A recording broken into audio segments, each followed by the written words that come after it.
Paper computer games can be about anything.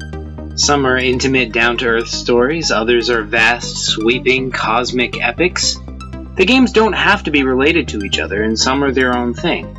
But most of the games are connected in a shared universe, much like the DC or Marvel Comics universes. In this video, I'll give a general overview of that shared world, the PCG Universe. It's a universe much like our own, set in the modern world, but with some important differences. There's often a surreal, dreamlike quality to the stories. You might unexpectedly find a maze in your backyard or meet an animal that talks. That's not always the case. Some games have been realistic in tone, and that fits into the universe as well. Some games have visited alien planets, alternate universes, the past and the future. We've encountered strange and often vicious creatures, like ape balls, deadly apes with razor-sharp fur and lightning-fast reflexes.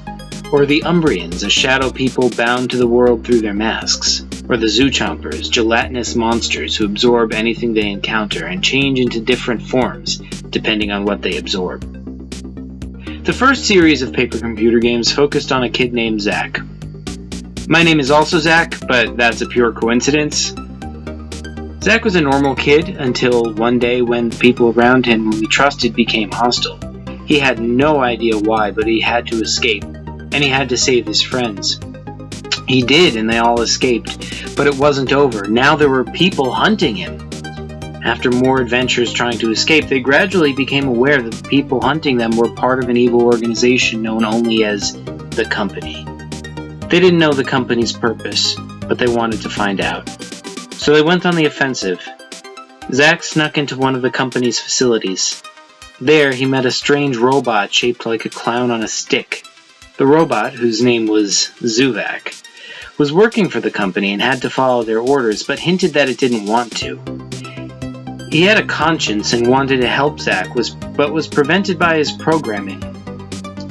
Zack figured out how to reprogram the clown on a stick, giving him freedom. Now the robot gladly helped Zack. It told him more about the Company and its activities, and how to escape from the building alive. Zack was determined to take Zuvak with him, to rescue him even though he was cumbersome to carry, and it was virtually impossible to get out alive, carrying him. Zack refused to give up and found a way. Zuvak was an invaluable ally. He could hack and find out what the Company was up to due to his robotic abilities, which made Zack and friends a much more serious thorn in the Company's side. They also clashed with neo-Nazis who wanted to bring their Reich back by capturing ancient artifacts, and a sadistic rich kid who liked to keep other kids in a cage in his mansion. In other adventures, they traveled back and forth in time, one time bringing a farmer from the Middle Ages to the present day who also joined their team. Then there was a spin-off series about Zack's friends Pierre and Ari, still working with Zuvak and fighting the Company. In the second game, they were abducted by aliens before crash landing on the alien world of Shree. At that point, Pierre and Ari split up, each went their own separate ways, and they each got their own series of spin-off games.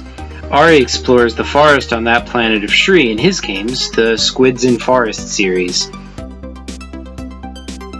Meanwhile, Pierre gets abducted by a strange cult near the city, leading to a strange psychological adventure that tempted her towards a dark path. In both Pierre's and Ari's games, we gain different clues about the history of Shree, how it was now ruled by the repressive Kroden regime, but once had a benevolent king named Ginkus. The prequel game, The Last of the Zorelta, focused on King Ginkus 1,000 years before Pierre and Ari crash-landed. It's the story of how his kingdom fell to the Kroden rebellion, but hope was not lost. All these storylines come together in Balzak Globotron, a massive space exploration game about a being made of metallic spheres trying to find out what he is and where he came from. King Ginkus, Ari, and Pierre will all play important roles in the wide-ranging plot of the game, which extends far beyond the planet Shree, but which is tied to its past. By this point, paper computer games had started to branch out into totally new directions, like Malphoid the Mailbox-Bot, a game set on an alien world mostly populated by robots where a post office robot named Malphoid must deliver the mail to people in different zones across the world.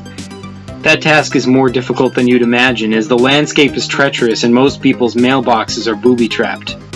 The game Zack to the Future returns to the character of Zack, transported to a deadly world filled with cavemen and, more importantly, 8-balls, ultra-fast and ultra-deadly apes. Luckily, with some trial and error, Zack figured out how to get past some of the 8-balls alive, but doing so didn't come without consequences. That's because in the game Spaceballs, we find out that the 8-balls have developed an advanced spacefaring civilization completely built around the hatred of Zack. They now call themselves the Spaceballs and carry laser guns with laser pointers designed in the shape of Zack's head. Fortunately, the protagonist of Spaceballs is not Zack, but a new hero whose name is unknown. At first, he's a prisoner of the Spaceballs with no memories, but he soon breaks out and lands on the same robotic planet seen in Malphoid, but which has changed a lot since Malphoid's time. He has to put together a team of robots he meets along the way and build some from scratch. The Soul Symphony games, meanwhile, took place close to the beginning of time. The first game was called Genesis, which featured a man with no memories exploring a deserted temple which was filled with statues, plaques, and references to the Bible and Greek mythology and more.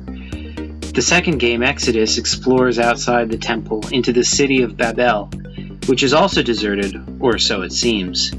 We soon find out that a race of shadow people called the Umbrians live there, who were once the human inhabitants of the city. The Umbrians we meet are warped versions of the PCG characters we know, like Zuvak.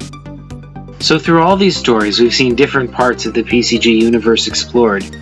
We know that the modern day in this universe looks a lot like the real world, and we've also seen time travel adventures that visited the medieval past.